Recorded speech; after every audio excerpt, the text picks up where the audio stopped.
Boa noite a todos.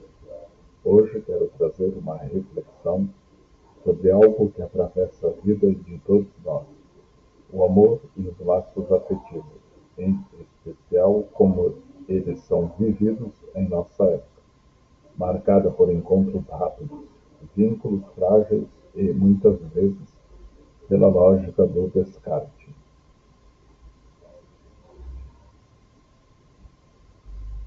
Freud, em O Mal-Estar na Civilização, de 1930, já nos advertia que o amor ocupa um lugar central na experiência humana.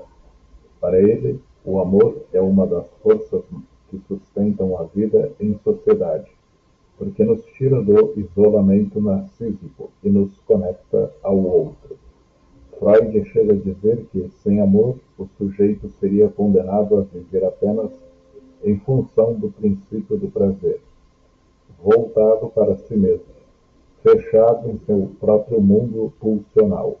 O amor, então, é também civilizatório. Ele é ponte, vínculo, laço. Mas é importante perceber que, para a psicanálise, amar não é apenas sentir afeto romântico. O amor envolve dependência, falta e desejo. É justamente porque não somos seres completos que precisamos do outro. É nesse vazio constitutivo que se abre a possibilidade do laço. Lacan mais tarde condensaria essa ideia em uma de suas frases mais conhecidas: amar é dar o que não se tem a quem não é. Ou seja, amar implica reconhecer nossa incompletude e, ainda assim, ofertar ao outro o que temos de mais singular. O Winnicott também trouxe uma contribuição essencial nesse ponto. Ele nos lembra que só conseguimos nos tornar sujeitos porque, no início da vida, houve alguém, geralmente a mãe, ou quem ocupou esse lugar, que nos sustentou de forma suficientemente boa. Sem esse amor primário, não há constituição psíquica. Somos, portanto, seres de vínculo desde a origem. E o amor é o que garante nossa passagem da pura dependência para a possibilidade de sermos autônomos. Erich Fromm, em A Arte de Amar, de 1956, amplia essa reflexão ao afirmar que amar é uma arte, uma prática que exige cuidado, responsabilidade, respeito e conhecimento. Ele critica a visão de que o amor é apenas um sentimento espontâneo e natural. Para Fromm, o amor é uma construção, algo que se aprende e se cultiva. Essa perspectiva dialoga muito com nossa clínica contemporânea, onde vemos tantos sujeitos buscando o amor como se fosse um objeto pronto, quando na verdade ele é um processo. Assim podemos dizer, o amor não é acessório, não é luxo, não é extra. Ele é constitutivo. É no amor que descobrimos quem somos. É nele que experimentamos tanto a dor da falta quanto a potência do encontro. E justamente por isso o amor é, ao mesmo tempo, fonte de sofrimento e de criação. Zygmunt Bauman, em Amor Líquido, de 2003, descreve com precisão a condição afetiva da modernidade tardia. Vivemos em um tempo em que os laços se tornam frágeis, fluidos, descartáveis. O amor que antes se sustentava em projetos de longo prazo, hoje frequentemente é vivido sob a lógica do consumo. A metáfora do líquido usada por Bauman indica justamente isso. Os vínculos não têm forma estável, escapam pelas mãos e dissolvem-se com rapidez. No campo das relações amorosas, isso se traduz na lógica do descarte. Quando o outro já não atende às expectativas, é facilmente substituído. Os aplicativos de relacionamento, as redes sociais e as plataformas digitais potencializam essa experiência, multiplicando encontros e possibilidades, mas também banalizando os vínculos. É como se as relações se tornassem mercadorias avaliadas por critérios de like, match, e seguidores. O sujeito se vê cercado por uma oferta aparentemente infinita de possibilidades, mas que, em vez de trazer segurança, gera uma angústia constante de substituição. Bauman observa que, nesse cenário, o desejo por conexões se mistura com o medo da dependência. Queremos nos relacionar, mas tememos nos prender. Buscamos intimidade, mas receamos perder a autonomia. Esse paradoxo é próprio da modernidade líquida. Precisamos do outro, mas ao mesmo tempo tememos o compromisso, a estabilidade e a duração. A psicanálise nos ajuda a compreender o impacto disso na subjetividade. Lacan nos lembra que o sujeito é sempre marcado pela falta, que o amor só se sustenta porque reconhecemos que não somos completos. Mas, na lógica contemporânea, o ideal de completude é constantemente alimentado pela cultura do consumo. Acredita-se que existe alguém perfeito, ou que a felicidade está a um clique de distância. Essa ilusão cria sujeitos sempre insatisfeitos, sempre em busca de algo novo, sempre convencidos de que o próximo encontro será melhor do que o anterior. Além disso, como apontava Eva Illouz em O Consumo de Romance, 1997, em O Futuro do Amor, de 2011, o amor na modernidade foi profundamente colonizado pela lógica de mercado. As emoções se tornaram mercadorias, reguladas por manuais de autoajuda, aplicativos e uma indústria que promete ensinar a amar, seduzir, conquistar. O resultado é uma experiência amorosa que oscila entre o excesso de oferta e a falta de profundidade. Paradoxalmente, essa abundância aparente de possibilidades produz não liberdade, mas insegurança. Quanto mais opções, mais difícil escolher. Quanto mais descartáveis são os vínculos, mais frágeis nos sentimos dentro deles. Surge, então, uma nova forma de sofrimento. O medo de ser descartado, o medo da solidão em meio ao excesso de conexões. Assim, a contemporaneidade nos coloca diante de uma contradição profunda. Nunca tivemos tantas formas de nos conectar, mas, ao mesmo tempo, nunca foi tão difícil sustentar laços duradouros e consistentes.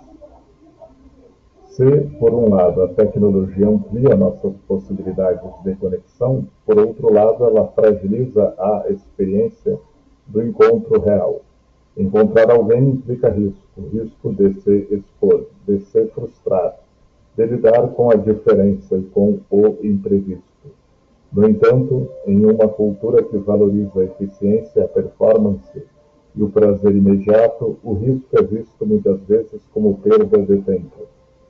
Assim, muitos preferem a segurança do descarte rápido, a profundidade de um vínculo que exige tempo e cuidado. A lógica é simples: se não me agrada, troco; se me frustra, passo adiante. Se me exige espera, tenho outras opções. É nesse ponto que o amor se empobrece, reduzido a transações efêmeras, em que a alteridade do outro, sua singularidade e sua diferença, deixa de ser acolhida para se tornar obstáculo. No entanto, a psicanálise nos lembra que o verdadeiro encontro não é sem conflito. Amar é, de alguma forma, aprender a habitar a falta, a nossa e a do outro. É poder sustentar o desconforto de que o outro não será exatamente aquilo que idealizamos.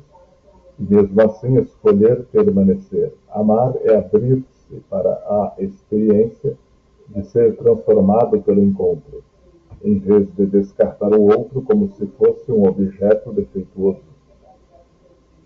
Se na sociedade atual os vínculos afetivos parecem fragilizados, descartáveis e regidos pela lógica do consumo, a clínica psicanalítica se apresenta como um espaço contra a corrente, um lugar onde o tempo não é acelerado, mas sustentado. onde a palavra não é reduzida a mensagens rápidas, mas pode se desdobrar em narrativas singulares, onde o sujeito não é avaliado por sua performance, mas acolhido em sua falta.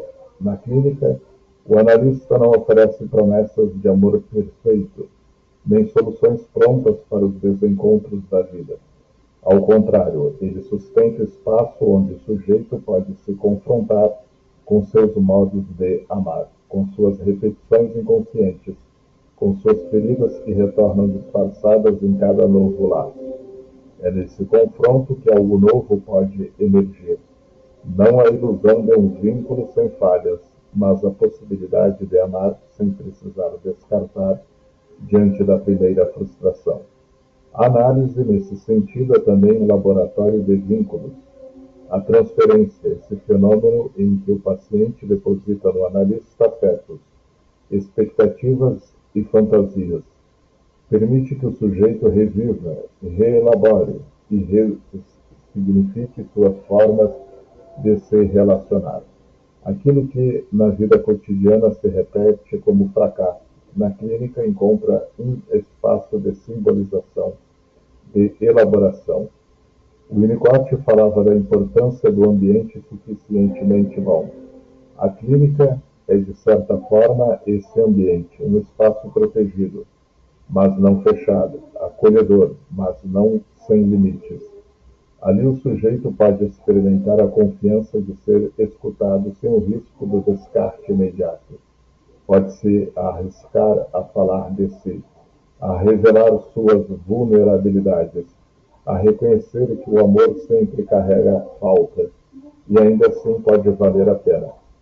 Assim, a psicanálise não pretende salvar o amor, nem oferecer garantias de estabilidade eterna, mas ela possibilita que o sujeito se reencontre consigo mesmo, e a partir daí possa se abrir ao outro de maneira mais verdadeira. No mundo da pressa, a clínica é um convite à pausa. No mundo dos descartes, ela é um espaço de sustentação. No mundo das máscaras virtuais, ela é o lugar onde a palavra pode ser dita sem filtros. Reconstruir os laços, portanto, não significa voltar a um passado idealizado, mas inventar novas formas de encontro que não se rendam à lógica do consumo. E a clínica, com sua escuta atenta e sua ética do desejo, pode ser um dos lugares privilegiados para que essa reinvenção aconteça. A clínica psicanalítica, nesse cenário, é um espaço privilegiado para resgatar a experiência do encontro. Não encontro no sentido restrito do amor romântico, mas no sentido mais amplo, humano, essencial, estar diante de alguém que escuta de forma radical, que não descarta o sujeito quando ele falha ou se cala, que sustenta o laço mesmo diante da dor, da repetição, do vazio e daquilo que parece impossível de simbolizar. Num tempo em que vínculos são constantemente avaliados em termos de utilidade ou prazer imediato, a clínica se apresenta como um lugar onde a lógica do descarte não tem lugar. O analista não está ali para satisfazer expectativas nem para oferecer garantias de felicidade.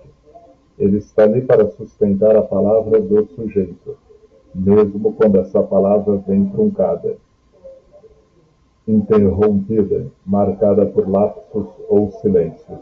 E é justamente nessa sustentação que algo do encontro verdadeiro pode emergir. A clínica também é um espaço de perguntas, perguntas que desestabilizam, mas que ao mesmo tempo abrem possibilidades. O que é o amor para mim? Que lugar eu ocupo nos vínculos que construo? Eu me permito encontrar ou apenas descartar? Eu consigo sustentar um laço quando a frustração aparece ou fujo diante da primeira falha? Essas questões não têm resposta simples, nem se encerram em fórmulas. Elas são, na verdade, caminhos de elaboração que permitem ao sujeito se confrontar com sua própria maneira de desejar, de se vincular, de amar e de se deixar amar. É nesse ponto que a clínica se torna não apenas um espaço terapêutico, mas também um espaço ético e existencial. Ético, porque se orienta pela singularidade do sujeito, recusando os imperativos normativos de como se deve amar, sentir ou se relacionar. Existencial, porque possibilita que o sujeito reinvente sua maneira de estar no mundo com os outros, de sustentar encontros que não se baseiam apenas na lógica do prazer imediato, mas que possam acolher também a falta, a diferença e a frustração. Assim, a psicanálise não ensina o que é o amor, mas oferece um espaço para que cada um descubra o seu próprio modo de amar, menos marcado pelo consumo e pelo medo do abandono, mais sustentado pela possibilidade de um encontro verdadeiro, mesmo que imperfeito. Falar de amor e laços afetivos na contemporaneidade é falar de um terreno frágil, cheio de promessas de liberdade, mas também atravessado pela angústia da instabilidade e do descarte. Vivemos num tempo em que tudo parece ser substituível, mas onde, paradoxalmente, o que mais buscamos é justamente aquilo que não pode ser trocado, a experiência singular de sermos reconhecidos e amados em nossa verdade. A psicanálise, nesse contexto, nos oferece um convite precioso: não fugir do vazio, não silenciar a falta, não reduzir o amor a consumo. Amar, para a psicanálise, é sempre lidar com a incompletude, com a imperfeição, com aquilo que escapa ao nosso controle. É também aceitar que o outro nunca será exatamente aquilo que idealizamos, mas pode ser alguém com quem, apesar das falhas, é possível sustentar um laço.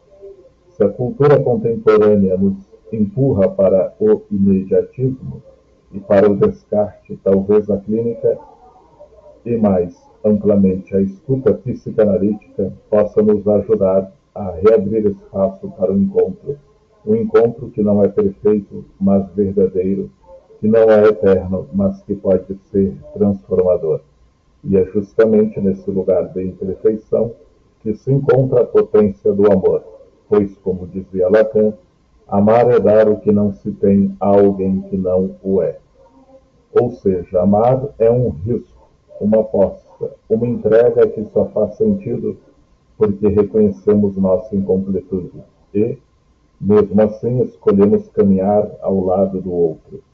Talvez o grande desafio de nosso tempo seja justamente este: resgatar o valor do encontro em meio à lógica do descarte. E quem sabe aprender que amar, apesar de tudo, ainda é o gesto mais revolucionário que podemos realizar.